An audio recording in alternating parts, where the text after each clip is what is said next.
Okay, so before the break, we have learned about the functional linear model when the response is a scalar and a predictor is a function. So now let me show you how we can do the estimation. Okay, so first I clean my working space. So I find that recently FDA package doing a change. The current version doesn't work for functional linear regression model. So I using an older version. So you can try this version.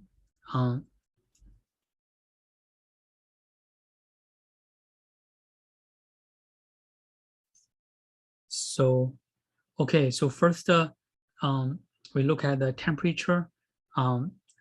We first calculated the annual precipitations for 35 cities. We take the log.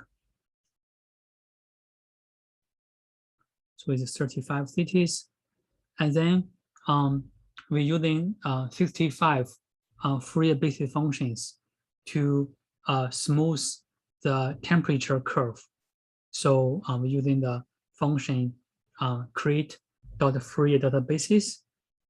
We define a 65 Fourier basis function, and then we smooth the temperature curve using the function smooth.basis. This is the time point. This is the observed temperature. Okay.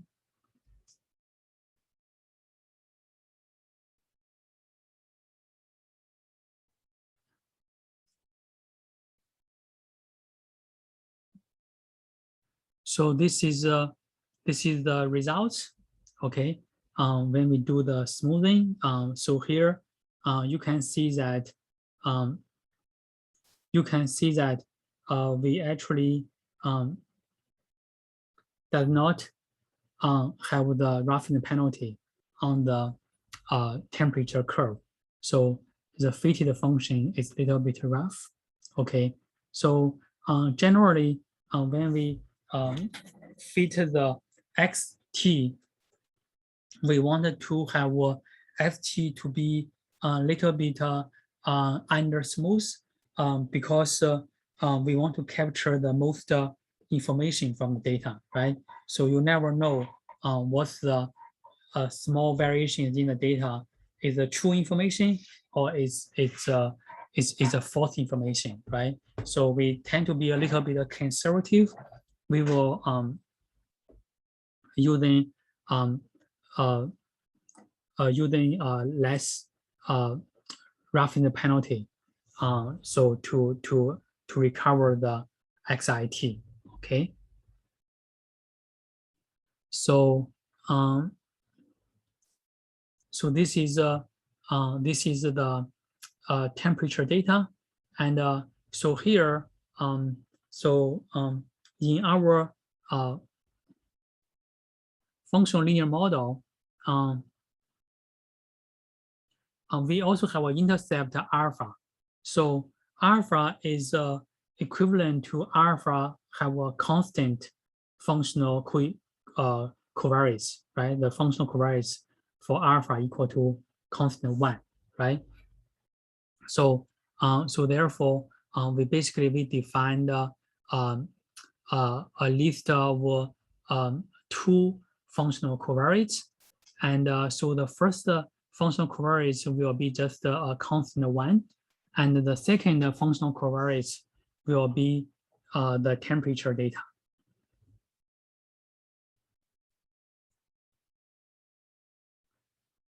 So so for the intercept, basically alpha can be viewed as alpha is can be estimated as a linear combination of constant basis functions, right?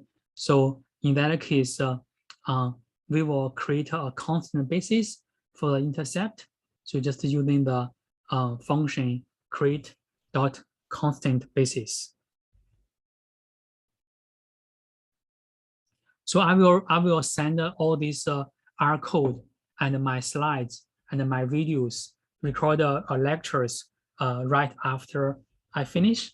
Okay, so so you can play yourself, and so please feel free to email me if you have any questions or feedback.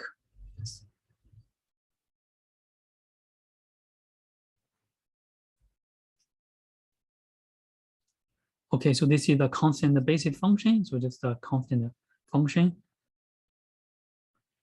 And here, I first tried to using a small number of basic functions for beta t. So here I tried 11 Fourier basic functions. So basically, my basis coefficient will be 2. One is the real beta t in the model. The other is this alpha. Alpha will be a constant basic functions.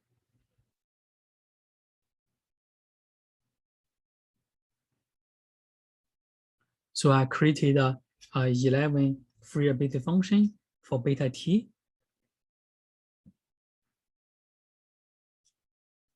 And then I created a list of 2 basic functions. One is a constant basic function for alpha. The other is a 11 Fourier basic function for beta t.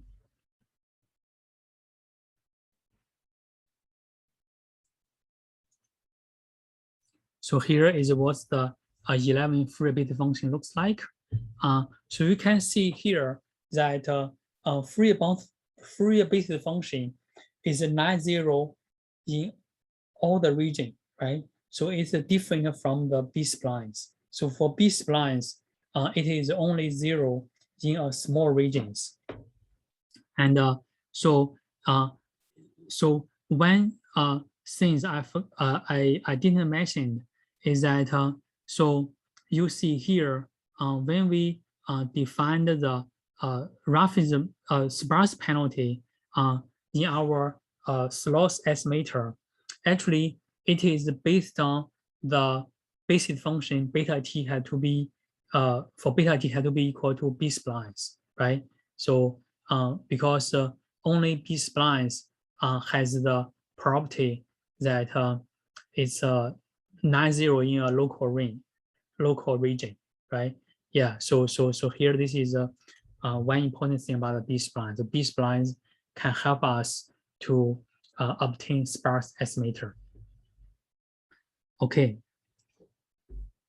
So so now we can fit the functional linear model. The function we use is f regress, and so the first element is the y, the annual precipitation, and the second is the x-axis, is the list of 2 functional covariates. One is a constant covariate for the alpha, the intercept. The other is the temperature covariate. And we also have the list of basic function to use. The first one is a list of 2 elements. The first element is the constant basic function for the intercept, and the second one is the 11 Fourier basic functions for the beta t. Okay, so we do the estimation, and then we can obtain the estimated beta t. So we have beta t has 2, and so the first element in the beta estimation list is the intercept. The intercept is 0.009. So here I just want to mention that this estimated alpha actually is not equivalent to the average of the y. Okay, so I saw some papers, they just estimated the intercept by the average of the y. I think that's not accurate, not correct. Okay, so the second element in the estimated beta is the beta t. So we got this is a FD object. Yeah. So in the FD package, it is sometimes a little bit awkward because it organized everything in the FD object. Okay. So to use an FD package, you have to get used to the FD object. Okay. So now we can plot the beta t. So this is the beta t we show in our lectures. So you can see the beta t is up and down. It's hard to make any interpretations. So we don't like such beta t. Okay, so then we can also get the fitted values for y hat. And we can look at the residues for the fitted residues. The observed precipitation minus the predicted precipitation, fitted precipitation. And we can calculate the sum square residues.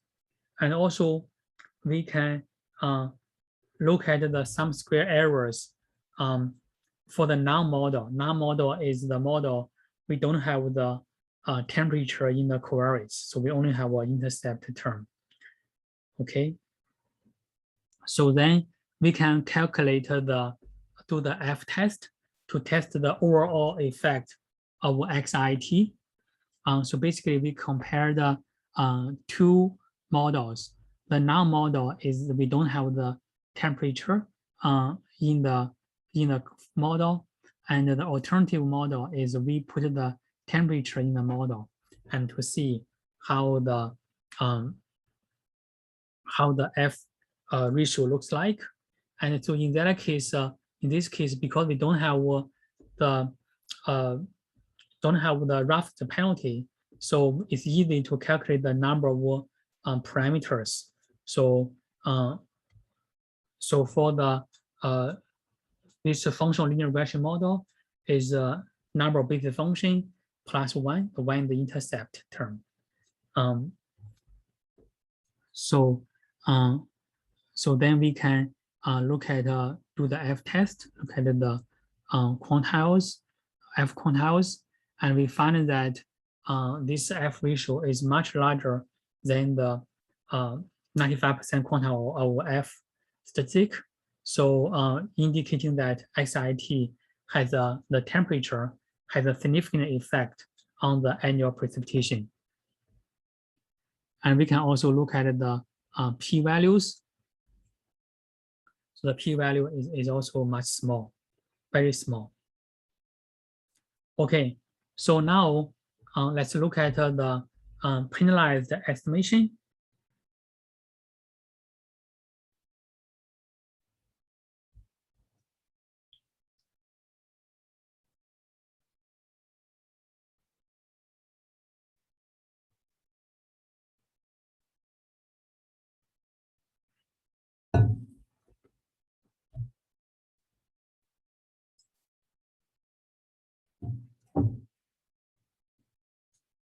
So here, we're using the harmonic acceleration differential operator to define the roughness penalty on the beta t.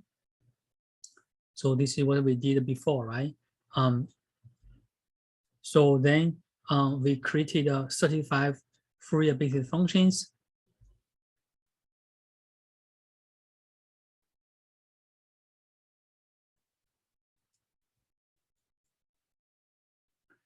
For expanding the beta t. And then we choosing the smoothing parameter using cross validations. So in FDA, actually there's a one function called f-regress .cv to look at the cross validations using the for the regression models. Okay, so you can see here when we have roughness penalty, the difference that we need to define the list of basic functions for beta t by using the command fd par. So so we not only need to define the Fourier basic beta t is expanded by 35 Fourier beta function. We also need to define the roughness penalty operator. Here we're using the harmonic acceleration differential operator, and we also have a smoothing parameter lambda to control the smoothness for beta t. Okay, so then we also give the grid points for the log of lambda, and so we're choosing the grid points to be 5 every 0.5. Okay, so the real lambda will be 10 of these grid points. Okay, so as we just said that when we define the grid points, we want to set the grid points in the log scale. Okay.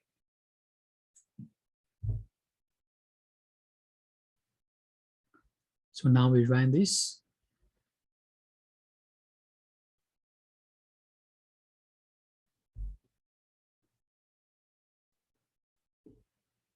It's a little bit slow because they have to go through do the cross validations for each point.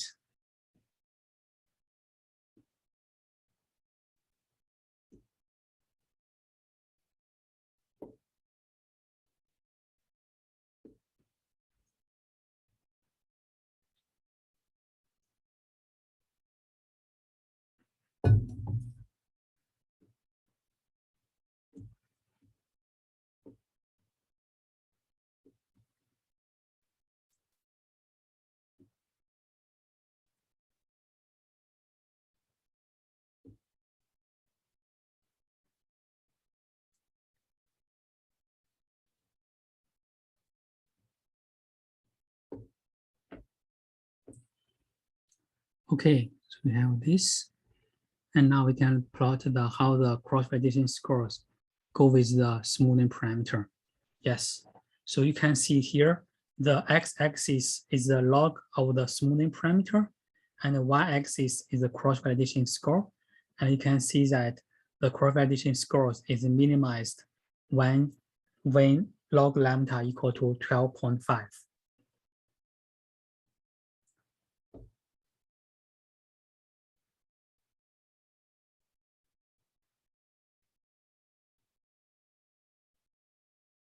So we can also choosing the smoothing parameter using GCV.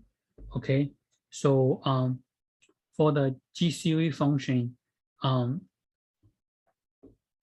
we don't need to using the f-regress.cv. We have to calculate ourselves, and so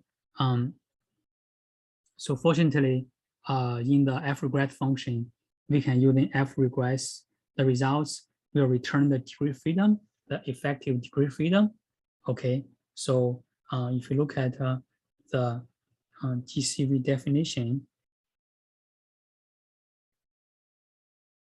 so the trace of S will be the effective degree freedom, right? Yes. So we can just using the returned DF to calculate the trace of the smoothing matrix.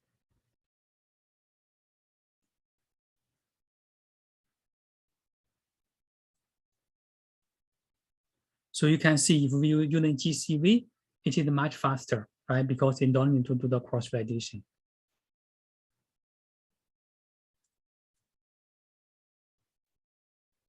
Okay, so this is the GCV. And so you can see that GCV is minimized when lambda equal to 8.5. So so generally, in our numerical results, we find that GCV tend to choosing a smaller values for the smoothing parameter. So you can see here, the GCV choosing lambda equal to 10 to 8.5, but the cross-validation choosing the lambda equal to 10 to 12.5, right? Yes. So generally, I will trust cross-validation more than GCV, okay? Although GCV is pretty fast, you can see, right? Yes. Okay. So GCV tend to under smooth the function. Okay, so we choosing the lambda equal to 10 to 12.5. It is the value to minimize the cross-validation. And then we defined the roughing penalty for the beta t by using the harmonic acceleration differential operator and the value for the lambda equal to 10 to 12.5. So we update the list for the functional parameters and the second element in the list. So we adding the roughing penalty on the beta t. Okay, the first element still will be the constant basis function. So then we will do the functional regression model. And so we get the beta estimation. And now we plot the estimated beta t. So this is the results when we using the 35 Fourier basis function and the smoothing parameter lambda equal to 10 to 12.5. Okay, so you can see here we get a pretty smooth estimation for beta t. And we can also look at the effective degree freedom. So here, although we using 35 basis function, the effective degree freedom is only 4.65. Then we can get the fitted value y hat, and we can plot how the prediction for the annual precipitation in compared to the observed annual precipitation. So this graph already shown in our slides. And then we do the F test. So we know that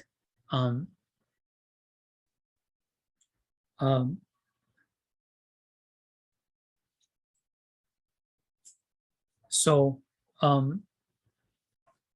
you can see here, if we do the F test using the roughing penalty, actually the F ratio is larger than the functional linear model without roughing penalty, right? So which means the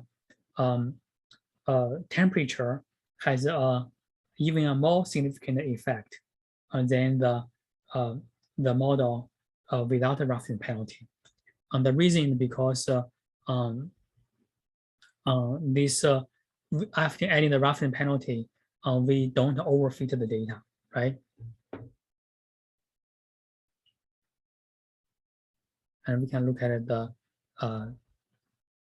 quantiles and the p-values. Okay, so we can also construct the convex intervals. So so we can look at how the calculate residuals, and then using the sum of square of the residuals divided by n minus effective degree freedom. So this is sigma e.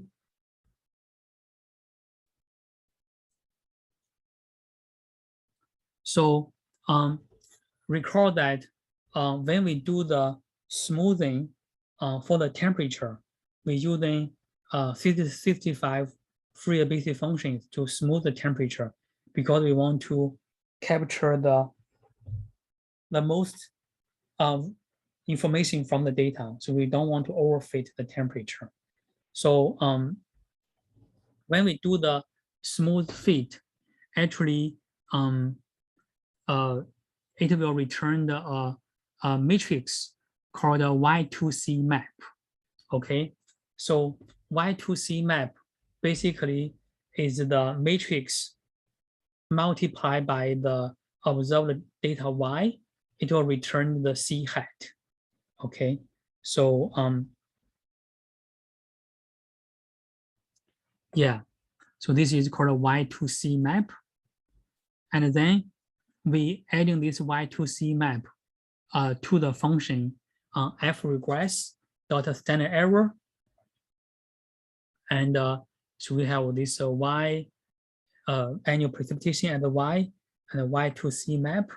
This is the map when we transform the discrete temperature to the basis coefficients, and also we estimated the residual standard errors.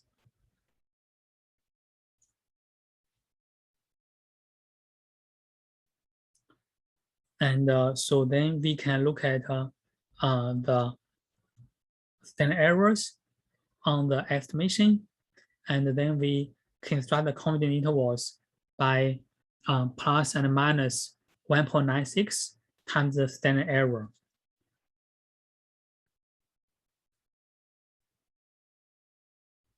So this is the graph we have see in our slides. So basically here we know that the confidence intervals only become positive, significantly positive from September to December.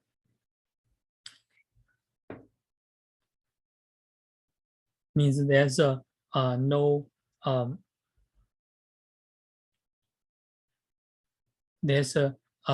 temperature had no significant effect on the precipitation from January to September, and only the temperature in September from September to December had a significant effect on the annual precipitation. Okay, so this is the demonstration how we fit a scalar-on-function linear regression model.